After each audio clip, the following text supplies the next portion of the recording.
ಜಯಲಕ್ಷ್ಮಮ್ಮ ಅನ್ನುತ್ತವ್ರದಿಂದ ನಾನು ಒಂದು ಸಾಮಾಜಿಕ ಕಳಕಳಿಗೋಸ್ಕರ ಅನಾಥ ಮಕ್ಕಳ ಆಶ್ರಮ ಮಾಡೋಕ್ಕೋಸ್ಕರ ಒಂದು 30 ಗುಂಟೆ ಜಮೀನು ತಗೊಂಡಿದ್ದೀನಿ.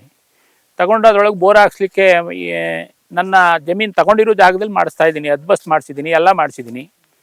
ಫಾರೆಸ್ಟ್ನವರು ಇಲ್ಲದೇ ಬಂದು ನಮಗೆ ನಮ್ಮ ಜಾಗದಲ್ಲಿ ನೀವು ಪಾಯಿಂಟ್ ಆಗ್ತಾ ಇದ್ದೀರಾ, ನಿಮ್ದಿಲ್ಲ ಇಲ್ಲಿ ಜಾಗ ಅಂತಾರೆ. ನನ್ನ ಹತ್ರ ಎಲ್ಲ ದಾಖಲೆ ಇದೆ. ನಾನು ಸೇಲ್ ಡೀಡ್ ಮಾಡಿಸ್ಕೊಂಡು ತಗೊಂಡು ಅದ್ಬಸ್ಟ್ ಮಾಡಿಸಿ ಎಲ್ಲ ಮಾಡಿಸಿ ಸ್ಕೆಚ್ ಮಾಡಿಸಿ ಎಲ್ಲ ಮಾಡಿಕೊಂಡಿದ್ದೀನಿ. ಆದರೂ ಕೂಡ ನಮಗೆ ತೊಂದರೆ ಕೊಡ್ತಾ ಇದ್ದಾರೆ. 2017ರಲ್ಲಿ ನಾನು ಜಮೀನು ತಗೊಂಡಿದ್ದು.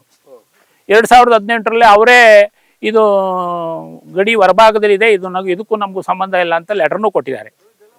ಕೊಟ್ಟು ಕೂಡ ಈಗ ತೊಂದರೆ ಕೊಡ್ತಾ ಇದ್ದಾರೆ. ಅವ್ರಿಗೆ ದರ್ಖಾಸ್ತಿನಿಂದ ಬಂದಿದೆ, ದರ್ಖಾಸ್ತಿಂದ ಬಂದಿತ್ತು, ಎಲ್ಲ ರೀತಿಯಿಂದ ಆಗಿದೆ. ಅವ್ರ ತಂದೆಗೆ ಬಂದಿದ್ದು, ಅವ್ರ ತಂದೆ ತಾಯಿಯಿಂದ ಪೋಡಾಗಿ ತಾಯಿಗೆ ಬಂದು ಮಗಳಿಗೆ ಬಂದು ಮಗಳಿಂದ ನಾವು ಸೇಲ್ ಡೀಡ್ ಮಾಡ್ಕೊಂಡಿರೋದು. ಎಲ್ಲ ಊರಿನವರೇ ಕೊಡಿಸೋದು ಜಮೀನು. ನಾವು ಅನಾಥ ಆಶ್ರಮ ಮಾಡೋಣ ಮಕ್ಕಳಿಗೋಸ್ಕರ ಅಂತ, ಎಜುಕೇಷನ್ ಪರ್ಪಸ್ಗೋಸ್ಕರ ಈ ಜಾಗ ತಗೊಂಡಿದ್ದು. ಒಳ್ಳೆ ಪರಿಸರ ಇದೆ, ಒಳ್ಳೆ ಮಾಲಿನ್ಯ ಇದೆ ಅಂತ ಹೇಳಿ, ನಿಸರ್ಗ ಚೆನ್ನಾಗಿದೆ ಮಕ್ಕಳಿಗೆ ಎಜುಕೇಷನ್ಗೆ ಅಂತ ನಾವು ಇಲ್ಲಿ ತಗೊಂಡು. ಸಿದ್ಧಲಿಂಗೇಶ್ವರ ಸ್ವಾಮಿ ಮಠ ಅಂತ. ಇನ್ನೂ ಆಶ್ರಮ ಓಪನ್ ಆಗಿಲ್ಲ. ನಾವು ಮಾಡಿದ್ದು 14ರಲ್ಲಿ, 2014ರಲ್ಲಿ. ಮಕ್ಕಳೆಲ್ಲ ಇದ್ದಾರೆ, ಕಾಲೇಜ್ಗೆ ಹೋಗ್ತವೆ, ಬರ್ತವೆ, ಹೋಗ್ತವೆ, ಮಾಡ್ತವೆ. ಇಷ್ಟೇ ಆಗಿದ್ದಾವೆ. ಈಗೆಲ್ಲ ಹೊರಗಡೆ ಹೋಗಿದ್ದಾವೆ. ಎಲ್ಲ ಒಟ್ಟು 5 ಜನ ಇದ್ರು.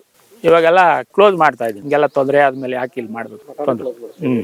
ನಿಮ್ಮ ಆರೋಪ ಏನಂತ? ಈಗ ನಮಗೆ ಬೋರ್ ಹಾಕ್ಬೇಕು, ನೀರಿಲ್ಲ, ನೀರಿನ ವ್ಯವಸ್ಥೆ ತೊಂದರೆ ಆಗಿದೆ. ಸ್ನಾನಕ್ಕೆ ನೀರಿಲ್ಲ, ಮಕ್ಳಿಗೂ ಇಲ್ಲ, ನಮಗೂ ಇಲ್ಲ, ಹಂಗಾಗಿದೆ.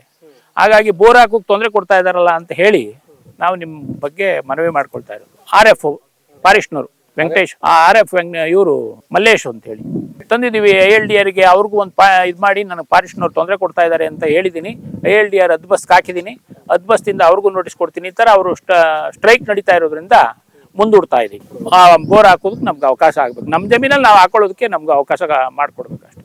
ಕರುನಾಡು ಟೈಮ್ಸ್ ಚಾನೆಲ್ನಲ್ಲಿ ಸುದ್ದಿ ಮತ್ತು ಜಾಹೀರಾತು ನೀಡಲು ಈ ನಂಬರ್ಗೆ ಕರೆ ಮಾಡಿ.